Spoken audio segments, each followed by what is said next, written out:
باب تفریق الغسل، فرق کرنا غسل میں، والوضوء اور وضو میں، یعنی اس میں بیچ میں ٹھہر جانا کسی مجبوری کی وجہ سے. بعض اوقات آپ کیا کرتے ہیں کہ آپ اپنے سر پہ مہندی لگا لیتے ہیں اور سر الگ سے دھو لیتے ہیں، پھر مہمان آ جاتے ہیں اور آپ بیٹھے رہتے ہیں اور پھر ٹھہر کے آپ نہاتے ہیں باقی حصہ. تو ایسی صورت میں بھی اسلام نے یہ نہیں کہا کہ وہ سوکھے ہوئے بالوں کو پھر ڈبو اور پھر دھو اس کو. اس میں اجازت ہے کہ اگر ایک حصہ پہلے دھل چکا ہے اور بیچ میں کوئی گیپ آ گیا ہے اور دوبارہ آپ نہانے لگے ہیں تو صرف باقی حصہ دھو لیں، اس سے غسل جو ہے وہ مکمل ہو جائے گا. پھر اس کے بعد اس میں یہ کہتے ہیں کہ تفریق الغسل، غسل کو الگ کرنا، والوضوء اور وضو کو. اور اس میں ایک اور معنی یہ بھی نکلتا ہے کہ غسل اور وضو الگ الگ کر لینا. مثلا آپ نہا کے نکل آئے اور باہر آ کے جب کپڑے وغیرہ پہن لیے سب کچھ، تو پھر نماز کا وقت تو پھر آپ دوبارہ وضو کرنے لگتے ہیں، تو اس کی بھی اجازت ہے. لیکن باقی جسم پہ تو خود بخود پانی بہ ہی جاتا ہے، کلی اور جو ناک میں پانی ڈالنا ہے وہ پھر کر ہی لینا چاہیے اگر باقی وضو کی نیت نہ بھی ہو. یعنی اصل اور افضل طریقہ کیا ہے کہ وضو کر کے پھر نہایا جائے، لیکن اگر وہ ناممکن ہو تو ایسی صورت میں الگ الگ بھی دونوں کیے جا سکتے ہیں. وَيُذْكَرُ عَنْ ابن عمر، حضرت ابن عمر سے یہ ذکر کیا جاتا ہے انه غسل قدميه کہ انہوں نے اپنے دونوں پاؤں کو دھویا، بعد ما جف وضوءه، اس کے بعد کہ ان کا باقی وضو خشک ہو چکا تھا. اب یہاں پر حدیث کیا ہے؟ حدثنا محمد بن محبوب قال حدثنا عبد الواحد قال حدثنا الأعمش عن سالم ابن ابي الجعد عن قريب مولى ابن عباس عن ابن عباس قال قالت ميمونة وضعت لرسول الله صلى الله عليه وسلم ماء يغتسل به، کہ میں نے حضور صلی اللہ علیہ وسلم کے لیے پانی رکھا جب آپ غسل فرما رہے تھے. فافرغ على يديه فغسلهما مرتين وثلاثا ثم افرغ بيمينه على شماله فغسل مذاكيره ثم دلك يده في الارض ثم مدمد واستنشق ثم غسل وجهه ويديه وغسل رأسه ثلاثا ثم افرغ على جسده ثم تنحى من مقامه فغسل قدميه. حدیث وہی ہے جو پیچھے آ چکی. بتانا مقصود کیا ہے کہ آپ نے سارا وضو کر کے بیچ میں گیپ کے ساتھ پاؤں الگ دھوئے. یعنی یہ ساری روایات میں تقریباً آتا ہے کہ پاؤں کو اس کو موالات بولتے ہیں کہ ایک ہی اسٹریچ میں سارا کچھ کر لینا چاہیے، یا بیچ میں کوئی اور کام کر کے تو پھر بعد میں پاؤں بھی دھو سکتے ہیں. تو یہاں آپ صلی اللہ علیہ وسلم کے طرز عمل سے یہ بتایا جا رہا ہے کہ آخر میں بھی یعنی بیچ میں بریک لا کے بھی دھوئے جا سکتے ہیں. باب اذا جامع ثم عاد، کہ جب کسی نے جماع کیا پھر دوبارہ کیا. ومن دار علی نسائی فی غسل واحد، اور جو پھر اپنی عورتوں پر ایک ہی غسل میں، یعنی ایک ہی دفعہ غسل اس کے لیے کافی ہے. اور یہاں پر آپ دیکھیں کہ جب حدیث آئے گی اور شاید پھر آپ کے ذہن میں کوئی ایسی شیطانی وسوسہ آ جائے، اس کو میں پہلے سے ہی رفع کر دوں کہ آپ صلی اللہ علیہ وسلم کا یہ معمول نہیں تھا، لیکن آپ نے جواز ثابت کرنے کے لیے ایسا کیا کہ اس چیز کا جواز ہے. اگر کوئی ایسا کرتا ہے تو اس کو اس چیز کی اجازت ہے. وہ کیا ہے؟ حدثنا محمد بن بشار قال حدثنا ابن ابي عدي ويحيى بن سعيد عن شعبة عن ابراهيم بن محمد بن المنتشر عن ابيه قال ذكرته لعائشة فقالت، کہ میں نے ذکر کیا حضرت عبداللہ بن عمر کے قول کا تو انہوں نے کہا یرحم اللہ ابا عبد الرحمن، اللہ رحم کرے ابو عبد الرحمن پر. یہ کون ہے؟ عبداللہ بن عمر ہیں. کنت اطیب رسول اللہ صلی اللہ علیہ وسلم، میں خوشبو لگاتی تھی حضور صلی اللہ علیہ وسلم کو. فیطوف علی نسائہ، تو آپ پھرتے تھے اپنی بیویوں پر. ثم یصبح، پھر صبح ہوتی محرمن، حالت احرام میں. یندخ طیبا، کہ آپ خوشبو جھاڑ رہے ہوتے تھے. مراد اس سے یہ ہے کہ اگر ایسی خوشبو لگا لی جائے کہ جس کے بعد نہانے کی ضرورت پیش آتی ہے تو نہا لے، اور نہانے کے بعد اگر پھر بھی خوشبو آ رہی ہے جسم سے، کیونکہ بعض عطر ہیں وہ اتنے تیز ہوتے ہیں کہ اگر صرف پانی سے نہایا جائے تو خوشبو جسم سے نہیں جاتی، تو کیا اس خوشبو کے ساتھ احرام پہنا جا سکتا ہے؟ تو اس کا یہاں پر اشارہ ہے کہ احرام پہنا جا سکتا ہے. یعنی آپ صلی اللہ علیہ وسلم اس حالت میں کہ آپ کے جسم سے وہ خوشبو آ رہی ہوتی تھی، آپ احرام پہن لیا کرتے تھے. اور دوسرا اس میں جو باب سے متعلق چیز ہے اس کا بھی ذکر کیا گیا. فیطوف علی نسائہ. حدثنا محمد بن بشار قال حدثنا معاذ بن هشام قال حدثني ابي عن قتادة قال حدثنا انس بن مالك قال كان النبي صلى الله عليه وسلم يدور على نسائه في الساعة الواحدة من الليل والنهار وهن 11، کہ نبی صلی اللہ علیہ وسلم جاتے تھے اپنی بیویوں کے پاس یعنی ایک رات میں اور وہ 11 تھی. قال قلت لانس، میں نے انس سے کہا اب کان یتیکو، کیا آپ میں اتنی ہمت تھی؟ قال كنا نتحدث، کہتے ہیں کہ ہم یہ کہتے تھے کہ انه اعطي قوة 30، کہ آپ صلی اللہ علیہ وسلم میں 30 تک کی قوت ہے، یعنی اللہ تعالیٰ نے ان کو عام انسانوں سے بڑھ کر ایکسٹرا پارز دی ہوئی تھی. وقال سعید عن قتادة ان انس حدثهم 9 نسوة، اور سعید قتادہ سے روایت کرتے ہیں کہ حضرت انس رضی اللہ تعالی عنہ نے ان سے 9 عورتوں کا ذکر کیا. اور پھر اس میں آپ دیکھیں کہ یہاں پر شاید پھر دل میں کوئی ایسی بات آ رہی ہو، کیونکہ انہی طرح کی احادیث اور اس قسم کی روایات کو سامنے رکھ کر لوگوں نے حضور صلی اللہ علیہ وسلم کے کردار پہ بہت کچھ اچھالا ہے، اور یہ چیزیں صرف جواز کے لیے سامنے لائے گئے، اور حضور صلی اللہ علیہ وسلم کے ایک طرح سے معجزہ دکھانے کے لیے کہ اتنے عبادت گزار ہونے کے باوجود آپ کے اندر اللہ تعالیٰ نے مختلف قسم کی کیسی خصوصیات رکھ دی تھی. آپ صلی اللہ علیہ وسلم 25 سال کے تھے جب آپ کی شادی حضرت خدیجہ سے ہوئی، جو 2 دفعہ پہلے سے شادی شدہ تھی اور بیوہ ہو چکی تھی، جن کی عمر 40 سال تھی. اگر نعوذ باللہ آپ کے اندر کوئی ایسی خرابی تھی تو اس وقت آپ اپنے سے 15 سال بڑی عمر کی عورت سے شادی نہ کرتے. پھر آپ دیکھیں کہ 25 سال اس سے تنہا زندگی بسر کی. 50 سال کی عمر تک حضرت خدیجہ جو تھی وہ زندہ رہیں آپ کے ساتھ جب آپ کی عمر 50 سال تک تھی، اور آپ صلی اللہ علیہ وسلم نے نہ تو یہ کہ کوئی شادی کی اس کے بارے میں کبھی سوچا بھی نہیں، اور پھر اس کے بعد یہ کہ ان کی وفات کے بعد حضرت سودا سے شادی کی جو پہلے سے بیوہ تھیں اور عمر رسیدہ بھی تھی، اور کافی عرصے تک ان کے ساتھ بھی تنہا ہی زندگی گزاری. پھر اس کے بعد جب مدینہ میں ہجرت ہوگی تو ہجرت کے بعد آپ نے آخری 2 سالوں میں زیادہ شادیاں کی، اور اس کے متعدد وجوہات ہیں. کچھ تو قرآن پاک میں آپ تفسیر میں پڑھ چکے ہوں گے، اور کچھ انشاءاللہ وہ موقع آئے گا تو اس میں ڈیٹیل کے ساتھ بتاؤں گی کہ ان کی اصل میں وجوہات کیا تھیں. اور آپ صلی اللہ علیہ وسلم کی یہ شادیاں جو تھیں وہ اختیاری اپنی مرضی کی نہیں تھی کہ جس سے دل چاہتا آپ شادی رچا لیتے تھے. حضرت زینب کے بارے میں تو اللہ تعالیٰ خود فرماتے زوجنا کہا، ہم نے آپ کا نکاح کیا ان سے تاکہ تبنیت کی جو رسم اربوں میں ہے وہ ختم ہو کے رہ جائے. اور پھر اس کے بعد آپ دیکھیں کہ آپ صلی اللہ علیہ وسلم کی آدھی راتیں عبادت میں گزرتی تھی. آپ ذرا سوچیں کسی بھی اور انسان کے بارے میں کہ جو آدھی رات سوئے نہ اور عبادت میں کھڑا رہے، اور اتنا کھڑا رہے کہ اس کے پاؤں سوج جائیں، تو اس کے اندر تو ایسی خشکی اور اس کے اندر ایسی چیز پیدا ہو جائے گی کہ وہ پھر شاید اپنی زندگی اپنی لائف کو انجوائے ہی نہ کر سکے. لیکن بتایا یہ جا رہا ہے کہ اسلام ایک ایسا دین معتدل ہے کہ جہاں اللہ تعالیٰ کی عبادت اور اس کے حقوق اپنی جگہ پر ہیں، اور دوسری طرف زندگی گزارنے کے اور فطرت کے جو تقاضے ہیں وہ اپنی جگہ پر ہیں، اور فطرت کے تقاضوں کو پورا کرنا اسلام کا مطالبہ ہے، نہ کہ ترک دنیا. یہ اعتراضات ان لوگوں کی طرف سے آئے جن کے ہاں شادی کرنا ہی ایک برا فعل تھا، اور پھر ایک سے زیادہ شادی کرنا تو اور بھی زیادہ برا تھا. لیکن اسلام چونکہ دین فطرت ہے، اور اس میں جیسے کہ میں پہلے بھی بتا چکی ہوں کہ بیسک نارم نہیں ہے ایک سے زیادہ شادیاں کرنا، وہ ایک ریمیڈی کے طور پر رکھا گیا، جیسے کسی بھی چیز کا کوئی علاج ہو سکتا ہے، اور اس کو بھی لمیٹڈ کیا گیا اور اس کو بھی شروط اور قیود کے ساتھ باندھا گیا. تو ان سارے پس منظر میں اگر ہم رکھ کے اس بات کو سمجھنے کی کوشش کریں تو یہ ہے کہ آپ صلی اللہ علیہ وسلم نے جواز کی خاطر، اور یہ بھی تو ہو سکتا تھا کہ آپ اپنی اس بات کو کسی کو بھی نہ بتاتے، آپ کی ذاتی زندگی کچھ اور ہوتی، لوگوں کو کچھ اور تلقین کرتے، لیکن آپ کے ظاہر اور باطن میں فرق نہیں تھا. ان چیزوں کی جو برائی اور اس کے بارے میں جو برے خیالات یا دین کے خلاف جو اس چیز کو سمجھا گیا اس کو یہاں پر ثابت کیا جا رہا ہے. اور پھر یہاں ایک اور سوال شاید ذہن میں آئے کہ آپ صلی اللہ علیہ وسلم کی 11 کی بیویاں تھی اور 4 جو ہیں وہ باقی لوگوں کے لیے، تو قرآن پاک اس کا جواب دیتا ہے. آپ پڑھیں گے تفصیل سے انشاءاللہ تعالی.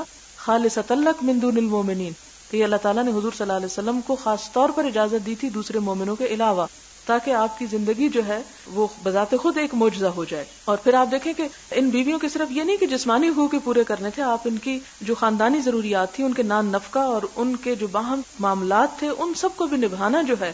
عام حالات میں تو جس شخص کی 2 بیویاں ہوں اس کے لیے جینا مشکل اور دوبھر ہو جاتا ہے ان کی لڑائی دنگے فساد کی وجہ سے. لیکن یہ کہ حضور صلی اللہ علیہ وسلم کی آپ حکمت عملی اور ان کے اعلیٰ اخلاق اور کردار کو دیکھیں کہ اتنی زیادہ بیویاں ہونے کے باوجود ہر ایک کو اپنی اپنی جگہ کس طرح انہوں نے مطمئن رکھا ہوا تھا. اور یہ آپ کی خصوصیات میں سے کچھ خصوصیات ہیں جو اللہ تعالیٰ کی خاص حکم اور مصلحت کی وجہ سے آپ کے ساتھ منسلک ہیں.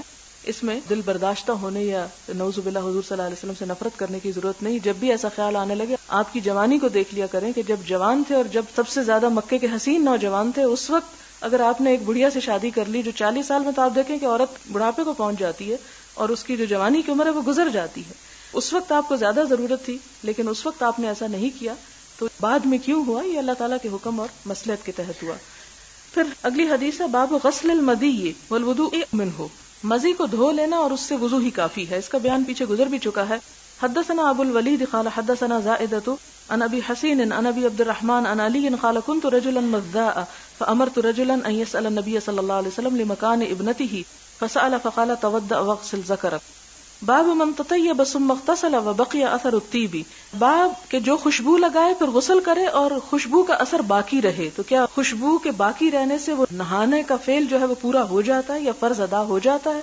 حدثنا ابو النعمان قال حدثنا ابو عوانة عن ابراہیم ابن محمد ابن المنتشر عن ابيه قال سألت عائشة فذكرت لها قول ابن عمر ما احب ان اصبح محرما اندح طیبا، کہ ابن عمر نے کہا تھا ایک مرتبہ کہ میں نہیں یہ پسند کرتا کہ میں جب احرام پہنوں تو میرے جسم سے خوشبو آ رہی ہو. تو اس کے جواب میں حضرت عائشہ کہتی ہیں فقالت عائشہ انا طیبت رسول اللہ صلی اللہ علیہ وسلم، میں خوشبو لگاتی تھی حضور صلی اللہ علیہ وسلم کو. ثم طاف فی نسائہ، پھر آپ اپنی بیویوں کے پاس جاتے. ثم اصبح محرما، اور خوشبو لگے ہوئے آپ احرام پہنتے. اس سے پتہ چلتا ہے کہ احرام سے پہلے جسم پہ خوشبو لگائی جا سکتی، احرام پہن کے لگانا منع ہے. اچھا، اس میں ایک اور بات یہ آ رہی ہے کہ آپ دیکھیں کہ بعض اوقات انسان کے جسم میں کوئی میک اپ ہوتا ہے، جیسے لپسٹک لگی ہوتی ہے یا کوئی اور چیز لگی ہوتی ہے، اور انسان اس دوران وضو بھی کر لیتا ہے، اور وضو بڑے احتیاط سے کرتا ہے کہ میک اپ خراب نہ ہو، تو کیا اس صورت میں وضو ہو جاتا ہے؟ جی ہو جاتا ہے، جبکہ جسم کو پانی اچھی طرح ٹچ کر جائے. یعنی اگر کسی چیز کا کلر باقی رہے لیکن وہ کلر جو ہے وہ پانی کو جلد چھونے کو رکاوٹ نہیں ہے، تو ایسی صورت میں وضو یا غسل جو ہے وہ اپنے حالت پر قائم ہوتا ہے. اب یہ حدیث نہ ہوتی تو آپ کو کیسے پتا چلتا اپنے لیے اتنی فائدے کی بات. حدثنا آدم قال حدثنا شعبة قال حدثنا الحكم عن ابراهيم عن الاسود عن عائشة قالت كأني انظر الى وبيس الطيب في مفرق النبي صلی اللہ علیہ وسلم. حضرت عائشہ کہتی ہیں کہ گویا کہ میں دیکھ رہی ہوں وبیس چمک، الطیب خوشبو کی، یعنی خوشبو چمک رہی ہوتی تھی فی مفرق النبی صلی اللہ علیہ وسلم، آپ صلی اللہ علیہ وسلم کے مانگ میں. یعنی سر پہ جب خوشبو لگاتی تھی تو بالوں پہ نہیں بلکہ اسکن پہ لگاتی تھی، اور اس لیے کہ بہت سی خوشبو کے اندر ایسے کیمیکلز وغیرہ ہو سکتے ہیں کہ جو بالوں کو نقصان دیتے ہوں، اس لیے آپ بھی پرہیز کیجیے. وہ محرمون، حالانکہ آپ احرام کی حالت میں ہوتے تھے، یعنی احرام سے پہلے خوشبو لگاتے پھر نہا بھی لیتے، لیکن خوشبو ابھی تک جسم پہ لگی ہوئی ہوتی تھی. ایک سوال ہے ایلیفینٹس کی کلنگ کے بارے میں کہ ان کی ٹسک حاصل کرنے کے لیے کیا ان کو کل کیا جا سکتا ہے. دیکھیں حدیث میں یہ نہیں آیا کہ آپ ان کو کل کریں، حدیث میں صرف یہ آیا ہے کہ اس کی تجارت جو ہے، مثال کے طور پر ہاتھی ذبح ہی تو نہیں کیا جاتا، وہ تو مر بھی جاتا ہے. اب اگر اسی طرح نیچرل موت تو انہوں نے مرنا ہی ہے، وہ مر جائے تو کیا ان کو اٹھا کے کوڑے کے ڈھیر پہ پھینک دیں؟ ان میں سے کیا ہم یوز کر سکتے ہیں، کیا نہیں کر سکتے. اس کے حلال یا حرام ہونے کا یہاں بتایا گیا کہ اس کی تجارت جو ہے وہ جائز ہے. جب اسلام کسی چیز کے جائز یا ناجائز ہونے کا بتاتا ہے تو اس کا یہ مطلب نہیں ہوتا کہ اس کے حصول کے لیے پھر آپ ایک غیر مفید یا ضرر والے کام کرنا شروع کر دیں اور جانوروں کو مارنا اور قتل کرنا شروع کر دیں. نہیں، وہ تو آپ کی اپنی سمجھ بوجھ پر ہے کہ ایسے جانوروں کے ساتھ آپ کو کیا معاملہ کرنا ہے جو دنیا سے ناپید ہوتے چلے جا رہے ہیں. اللہ تعالیٰ نے کیا فرمایا کہ اللہ تطغوا فی المیزان، جو میزان میں نے قائم کی ہے دنیا میں، جو چیزیں میں نے بنائی ہیں اور مختلف جو اسپیشیز ہیں، مختلف انواع و اقسام ہیں مختلف جانوروں کی، ایسے معاملات نہ کرو کہ جو ان کو نقصان دیں یا اس سے توازن بگڑے، کیونکہ ایک جانور دوسرے جانور کی غذا ہے اور ایک سرکل چلتا ہے پورا. جب ایک ہم بیچ میں سے خالی کر دیتے ہیں تو اس کے نتیجے میں انسان اس کی زد میں پھر آتا ہے، نقصان اٹھاتا ہے. اسلام نے پاکی اور ناپاکی کی جو رخصتیں رکھی ہیں، اگر دل نہ مانے اور ہم لازمی طور پر ہر چیز کو اچھی طرح دھو کر استعمال کریں تو اس سے کوئی گناہ تو نہیں ہوتا. نہیں، ٹھیک ہے، اپنے دل کی تسلی کے لیے اپنے آپ کو ضرور مشقت میں ڈالیں. مثال کے طور پر اگر گھی میں چوہا گر جائے اور ہمارا دل نہ مانے اور سارا گھی پھینک دیں تو کیا اس سے گناہ ہوگا؟ آپ کی مرضی. اس میں اگر آپ کے پاس اور ایک کنٹینر رکھا ہوا ہے تو آپ ایک پھینک کے دوسرا نکال لیں. لیکن بہت سے غریب لوگ ایسے بھی ہو سکتے ہیں، کیونکہ اسلام صرف امیروں کے لیے نہیں آیا جو ہر چیز پھینک سکتے ہوں، وہ ان کے لیے بھی آیا ہے کہ جن کے پاس دی اونلی گھی وہی ہو تو ان کو وہی استعمال کرنا ہو. تو انہیں بتا دیا گیا بھی اچھا، اگر تمہیں مجبوری ہے تم کر سکتے ہو، تم پہ حرج نہیں، گناہ نہیں، تم دل میں کوئی ملال رکھ کے اس کو نہ استعمال کرو بلکہ دل کی تسلی کے ساتھ کرو. میں آپ سے یہ پوچھنا چاہتی ہوں کہ جیسا کہ کہا جاتا ہے کہ فرانس اور امریکہ کے پرفیوم، شیمپو وغیرہ میں حرام چیزیں ڈال دی جاتی ہیں اور خاص طور پر لپسٹک میں سور کی چربی ملائی جاتی ہے، تو کیا یہ چیزیں استعمال کی جا سکتی؟ اس بات کی کیا دلیل ہے کہ لپسٹک میں صرف سور ہی کی چربی ملائی جاتی ہے؟ لپسٹک میں ویکس استعمال کی جاتی ہے کیونکہ چربی پھیلنے والی ایک چیز ہوتی ہے. انسان کے جسم کے اندر بھی ایک ٹیمپریچر ہوتا ہے، آپ نے دیکھا ہوگا کہ نارمل انسان کے جسم میں بھی ایک خاص ٹیمپریچر کی مقدار ہوتی ہے. تو چربی ایسی چیز ہے کہ جو ایک جگہ جمی نہیں رہتی، اس لیے میری تحقیق کے مطابق چربی استعمال نہیں ہوتی بلکہ ویکس ہوتی ہے، اور ویکس جو ہے وہ حرام نہیں ہے. آپ نے کلاس میں بتایا کہ کیمیکل چینج ہو تو حرام چیز کا حکم بدل جاتا ہے. کچھ علماء پرفیوم کے بارے میں سختی سے منع کرتے ہیں کہ اس میں الکوہل شامل ہے، اس لیے اسے استعمال نہیں کرنا چاہیے. بات یہ ہے کہ الکوہل کی جو نجاست ہے وہ حکمی نجاست ہے. الکوہل یا شراب جو ہے وہ کس چیز سے بنتی ہے؟ کھانے کی چیزوں سے بنتی، گندم سے بنتی، انگور سے بنتی ہے، اس طرح کی مختلف چیزیں. وہ انگور یا پانی جو ہے اس کے اندر خاص اڑاندھی کیوں نہ آ جاتی ہو لیکن وہ نجس نہیں ہوتا، یعنی ناپاک نہیں ہوتا. جس طرح پیشاب وغیرہ ناپاک ہوتا ہے اس طرح وہ ناپاک شمار نہیں ہوتا. اور پھر اس میں آپ دیکھیں کہ اس کو ریفائن کر کر کے مختلف چینجز کے ساتھ اس میں خوشبو وغیرہ جب ملا دی جاتی ہے تو اس کا وہ حکم نہیں رہتا کہ جو کسی ایک ناپاک چیز کا ہوتا ہے. دوسری بات یہ ہے کہ پرفیومز وغیرہ جتنے بھی ہیں لگانے کے بعد صرف خوشبو باقی رہتی ہے، باقی جو بذات خود الکوہل ہے وہ اڑ جاتی ہے، تو اس لیے اس کے لگانے میں حرج نہیں ہے.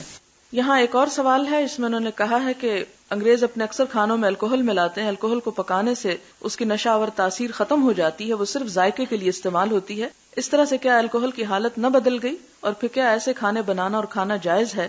بات یہ ہے کہ جہاں تک لفظ الکوہل کا تعلق ہے تو وہ کھجور میں بھی ہوتی ہے، وہ انگور میں بھی ہوتی ہے، شہد میں بھی اس کی ایک مقدار ہو سکتی ہے.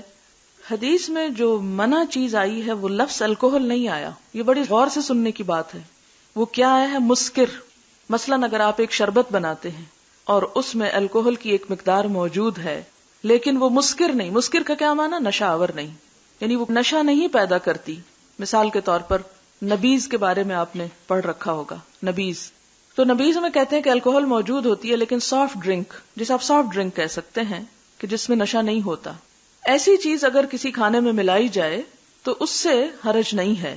لیکن اگر کوئی ایسا ڈرنک جس میں نشہ موجود ہے، خواہ وہ اس کے چند قطرے ہی کیوں نہ ہو اور ان قطروں سے نشہ نہ بھی ہو تو بھی وہ قطرے حرام ہے، کیونکہ اس کی زیادہ کوانٹٹی جو ہے وہ انسان کے اوپر اثر ڈالتی ہے.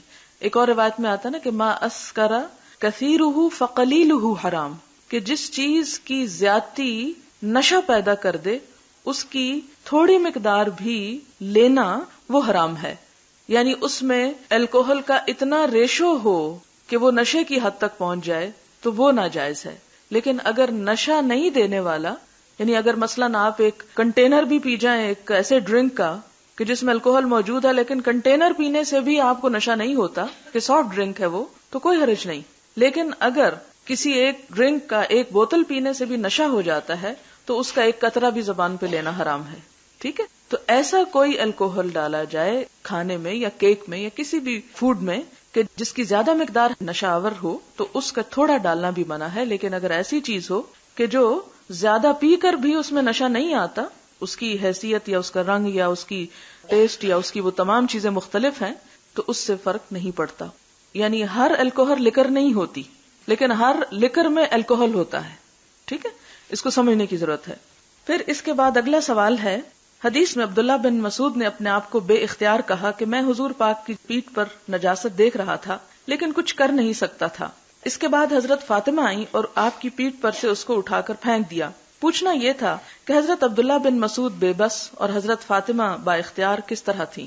بڑا اچھا سوال ہے. اس کا مطلب ہے کہ بڑے غور سے سنتے ہیں آپ لوگ اور بڑے غور سے جا کے پڑھتے ہیں. ان دونوں میں فرق اس لیے تھا کہ حضرت عبداللہ بن مسعود کا قبیلہ مکہ میں آباد نہیں تھا، وہاں پر قبائلی نظام تھا. جس شخص کو قبیلے کی پروٹیکشن ہوتی لوگ اس پر ہاتھ نہیں اٹھاتے تھے، وہ بڑا مضبوط ہوتا تھا، خواہ اس کا علم فضل کچھ بھی نہ ہو، لیکن قبیلہ داری کی وجہ سے اس شخص میں قوت ہوتی تھی. اس لیے حضرت عبداللہ بن مسعود اپنے آپ کو بے بس پاتے ہیں اور کہتے ہیں کہ کاش میرے پاس زور ہوتا تو میں ضرور ایسا کرتا لیکن میں بے بس تھا. دوسری طرف حضرت فاطمہ جو تھی وہ بنو ہاشم سے تھی اور قریش قبیلے سے تعلق رکھتی تھی. خواہ وہ خاتون تھی لیکن زیادہ طاقتور تھی بنسبت حضرت عبداللہ بن مسعود کے اپنی خاندانی وجاہت اور خاندانی طاقت کی وجہ سے. اس لیے کہ بنو ہاشم کی ایک نوجوان لڑکی پر ہاتھ اٹھانا یا اس کو روکنا کہیں مشکل تھا بنسبت اس کے کہ عبداللہ بن مسعود پہ ہاتھ اٹھایا جاتا. سوال ہے کہ بیماری کی وجہ سے اگر کوئی شخص سویٹر نہ اتار سکے یا چڑھا سکے تو کیا اس صورت میں بازو کا مسح کرنا جائز ہے؟ کندھے کی 2 ہڈیاں بڑھنے کی وجہ سے بازو نہیں ہل سکتا. جی، ایسا شخص معذور کی کیٹیگری میں آتا ہے اور اس کے لیے اس بات کی اجازت ہے، لیکن فیشن کی وجہ سے تنگ بازو پہن کر نہ اتارنا یہ معذوری نہیں ہے. وضو کے احکامات پڑھنے سے ہمیں معلوم ہوا کہ بعض دفعہ ہم نے سمجھا کہ ہمارا وضو ہے اور ہم نے نماز پڑھ لی جبکہ وضو نہیں تھا. اب نمازوں کا کیا کرنا چاہیے؟ اب یہ ہے کہ اگر تو یاد ہے، کچھ اندازہ ہے، تو جتنا ممکن ہو ان کو دوبارہ پڑھ لیں، اور اگر یاد نہ ہو اور بہت ہی زیادہ کا اندازہ ہو تو ایسی صورت میں استغفار کافی ہے. لیکن یہ ہے کہ نوافل وغیرہ پڑھتی رہیں تاکہ پچھلی نمازوں میں کوئی کمی بیشی جو ہے اس کا کفارہ ہو جائے. کیا ٹوائلٹ میں وضو کرتے وقت وضو کی دعا دل میں پڑھیں گے یا اس کے لیے بھی نماز کی طرح ہونٹوں کی حرکت ضروری ہے؟ بلند آواز سے تو کبھی نہیں پڑھی جاتی، زیر لب ہی پڑھی جاتی ہے، تو پڑھ سکتے ہیں جبکہ وہ پہلے بات واضح ہو چکی کہ سیٹ جو ہے وہ ڈھکی ہوئی ہو یا کوئی نجاست وغیرہ بظاہر نہ ہو اور اس کی حالت ایک عام کمرے کی سی ہو جائے. اگر لپسٹک لگی ہو تو اس کے سمیت وضو کیا جا سکتا ہے؟ جی ہاں، کیا جا سکتا ہے اگر اس قسم کی لپسٹک ہے کہ جس سے ہونٹ پانی کو محسوس کر سکیں، کیونکہ بعض چیزیں ایسی بھی ہوتی ہیں پینٹنگ کی قسم کی کہ جس سے جسم کو پانی نہیں چھوتا، اور کچھ چیزیں ایسی ہوتی ہیں کہ جن سے پانی آرام سے گزر جاتا ہے. اصل چیز ہے پانی پہنچانا. ہم نے کتاب الوضو میں جتنی حدیثیں وضو کے طریقے کے مطابق پڑھی ہیں ان سب سے یہ پتہ چلتا ہے کہ حضور نے ایک ہی چلو سے ناک اور منہ دونوں میں پانی ڈالا.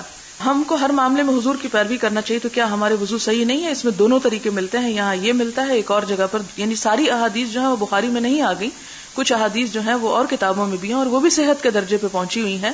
تو وہاں ہمیں یہ طریقہ بھی ملتا ہے کہ آپ صلی اللہ علیہ وسلم نے پہلے الگ کلی کی، پھر الگ ناک میں پانی ڈالا، یعنی آپ نے دونوں طریقوں سے ایسا کیا، اس لیے دونوں کی رخصت ہے، اجازت ہے، وسعت ہے اس میں. پھر اسی طرح سوال ہے کہ کیا لمبے ناخن میں جو نجاست ہوتی ہے اس سے وضو ہو جاتا ہے؟ لمبے ناخن جتنے بھی صاف رکھیں، نجاست تو ان کے اندر ہوتی ہی ہے. تو اس میں آپ دیکھیں کہ آپ صلی اللہ علیہ وسلم نے فرمایا کہ 10 چیزیں انبیاء کی سنت ہیں، اور اس میں تقلیم الاظافر یعنی ناخنوں کا کاٹنا ہے، اور یہی چیز انسان کو انسان اور جانور کے درمیان ممتاز کرتی ہے، یعنی بہت بڑی پہچان ہے انسانوں اور جانوروں کے ناخن میں. لہٰذا انسان بننے کی کوشش کریں. اور اس میں نجاست تو ایک پھر دوسرا پہلو آ جاتا ہے. نجاست تو ہمیں تکلیف دیتی ہے نا، لیکن جو اصل چیز ہے وہ ہے سنت کا اتباع، اور اللہ تعالیٰ نے انسان کو انسان بنا کر بہت عزت عطا کی ہے. اسی طرح ایک سوال نیل پالش کے بارے میں ہے کہ اس سے وضو ہو جاتا ہے. تو وضو میں آپ نے یہ دیکھا ہوگا کہ پانی پہنچانا جو فرض حصے ہیں جیسے ناخن وغیرہ ہیں، تو ان کے اوپر کوٹنگ نہیں ہونی چاہیے کہ پانی اندر سطح کو نہ پہنچے. نماز کے دوران بھی اگر لکوریا ہوتا رہے تو ایسی صورت میں کیا کیا جائے؟ نماز پڑھتے چلے جائیں، اس سے وضو نہیں ٹوٹتا، لیکن اگلی نماز سے پہلے دوبارہ آپ کو وضو کرنا ہوگا. کیا ایسی صورت میں پہلے والا وضو باقی ہو اور ڈسچارج بھی ہوتا رہے تو پہلے وضو سے نماز کنٹینیو کی جا سکتی ہے؟ وہ ایک نماز تو کنٹینیو کی جا سکتی ہے، لیکن جب آپ ایک نماز پڑھ چکے، مثلا ظہر پڑھ چکے، اور پھر آپ کو لکوریا آ رہا ہے اور اب عصر کا وقت آ گیا، لیکن ویسے آپ کا وضو باقی ہے، تو آپ کو لکوریا آنے کی وجہ سے وضو دوبارہ کرنا ہوگا اگلی نماز کے لیے. کیوں؟ اس لیے کہ آپ نے پیچھے یہ پڑھا کہ سبیلین یعنی دونوں راستوں میں سے کچھ بھی نکلے، خواہ وہ خالی نارمل پانی ہی ہو جو نکل کر آپ کے لباس تک آ جائے، یعنی کچھ ویٹنس تو ایسی ہے کہ جو جسم کا حصہ ہے اس سے وضو نہیں ٹوٹتا، لیکن وہ ویٹنس جو کثرت سے ہو اور جسم سے کپڑوں تک پہنچ جائے، اس سے پھر کپڑے کو بھی صاف کرنا ضروری ہے اور دوبارہ وضو کرنا بھی ضروری ہے.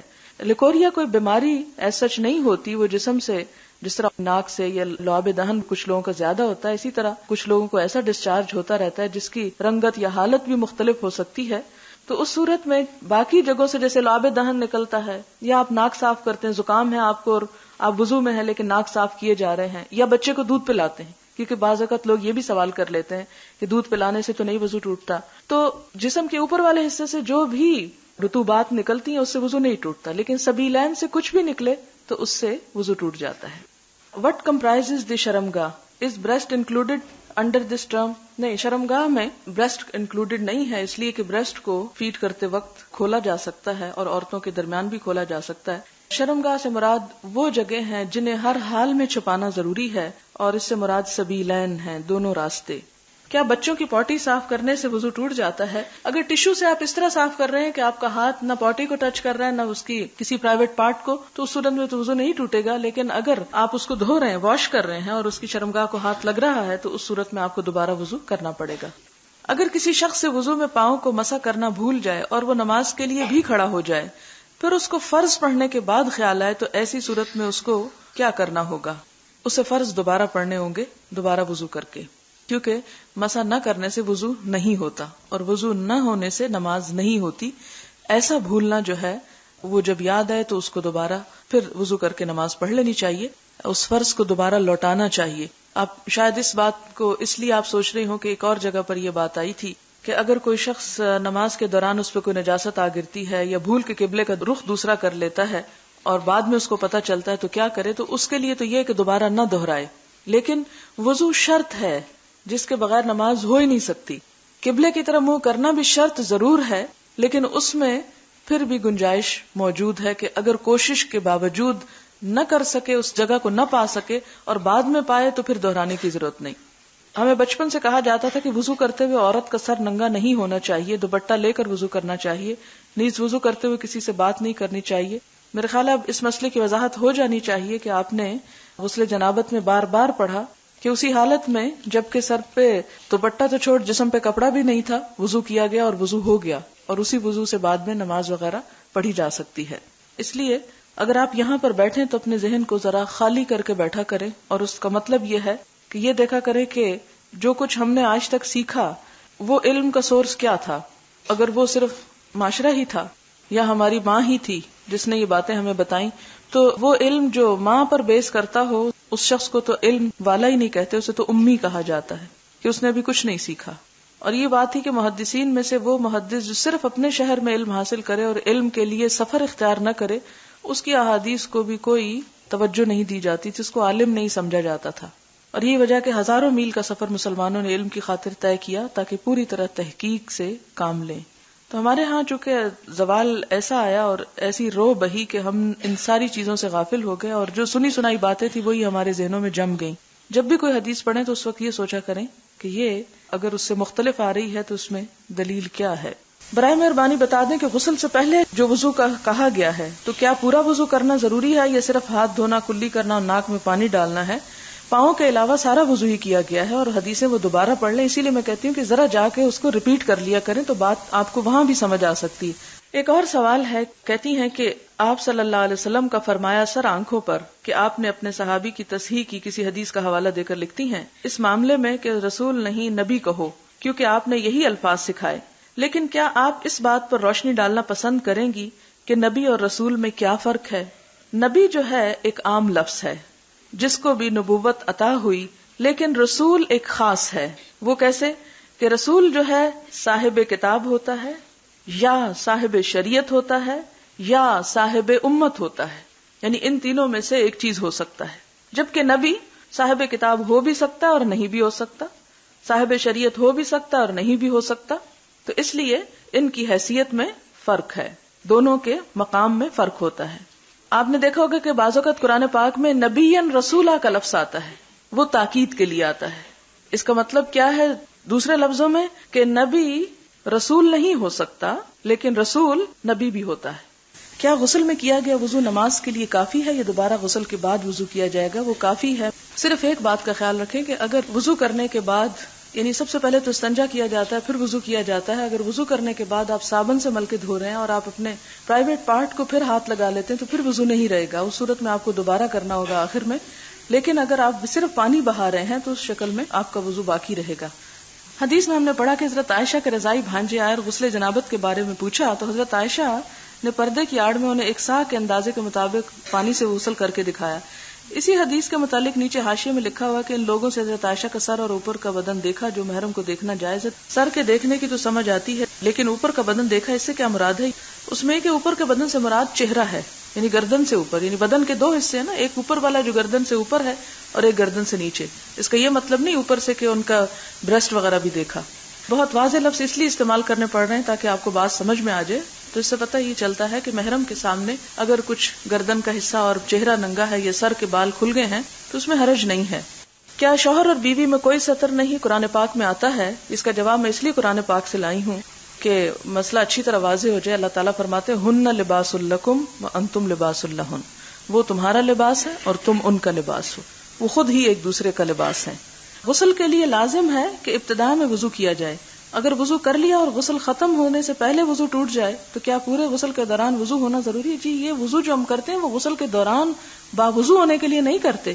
وہ تو یہ ہے کہ جب فرض نہانا ہو، جنابت سے نہانا ہو تو وضو کرنا ضروری ہے، وضو کے بغیر وہ غسل مکمل نہیں ہوگا، یہ مراد ہے اس میں. غسل جنابت کے بارے میں دریافت کرنا تھا کہ سر پر 3 دفعہ پانی ڈالنا ہے تو کیا باقی جسم پر بھی 3 دفعہ ڈالنا ہے یا 1 دفعہ؟ اگر آپ کے پاس 3 دفعہ کا پانی ہے تو 3 دفعہ ڈالیں، ورنہ اگر کسی کے پاس اتنا ہے کہ 1 ہی دفعہ بھیگا ہے جسم تو بھی کافی ہو جائے گا. شرط نہیں ہے، یہ ایک مستحب کام ہے.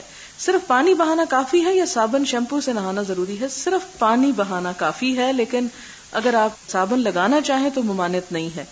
اگر غسل سے پہلے ہم نے وضو کیا اور دوران غسل وضو نہ رہے تو کیا اس صورت میں دوبارہ وضو کرنا پڑے گا؟ اگر آپ نے نماز کا ارادہ کیا ہوا ہے تو آپ کو دوبارہ پھر آخر میں وضو کرنا ہوگا. لیکن اگر آپ نے نماز نہیں پڑھنی اور صرف غسل کر کے باہر آ جانا ہے تو وہ جو غسل کی خاطر وضو کیا جاتا ہے وہ وضو ہو چکا، خواہ وہ اس کے بعد باقی نہ بھی رہے. بعض عورتوں کو لیکوریا کی پرابلم ہوتی، ایسی صورت میں کیا غسل ہوگا یا ہر نماز کے ساتھ وضو کریں گے؟ صرف وضو کریں گے، غسل نہیں ہوگا، یعنی ہر نماز پڑھنے سے پہلے نیا وضو کر لیں گے. حدیث 266 میں حضور نے خوشبو لگا کر احرام باندھا. یہ بات سمجھ میں نہیں آئی کہ اس سے آج کل کا میک اپ کیسے جائز ہے جبکہ خوشبو آج کل بھی لگائی جاتی. تھوڑی سی وضاحت کر دیں. میں نے یہ تو نہیں کہا کہ میک اپ کر کے آپ احرام باندھیں، میرا مطلب یہ تھا کہ آپ صلی اللہ علیہ وسلم نے نہا کر خوشبو لگائی اور احرام کی اگر نیت ابھی نہیں ہوئی تو جس حال میں تھے آپ نے اسی طرح احرام پہن لیا. یعنی اگر پہلے سے خوشبو لگی ہوئی ہو تو احرام پہنا جا سکتا ہے، پہن کے آپ میک اپ نہیں کر سکتے. اور ویسے بھی آپ دیکھیں کہ احرام کی حالت میں میک اپ کا تو کوئی سوال ہی پیدا نہیں ہوتا. اللہ کے گھر میں جا رہے ہیں، ایک عاجزی کے ساتھ جانا چاہیے، کسی پارٹی یا شادی میں تو نہیں جا رہے. وآخر دعوانا ان الحمد للہ رب العالمین. سبحانک اللہم وبحمدک نشہد ان لا الہ الا انت نستغفرک ونتوب الیک. والسلام علیکم ورحمۃ اللہ وبرکاتہ.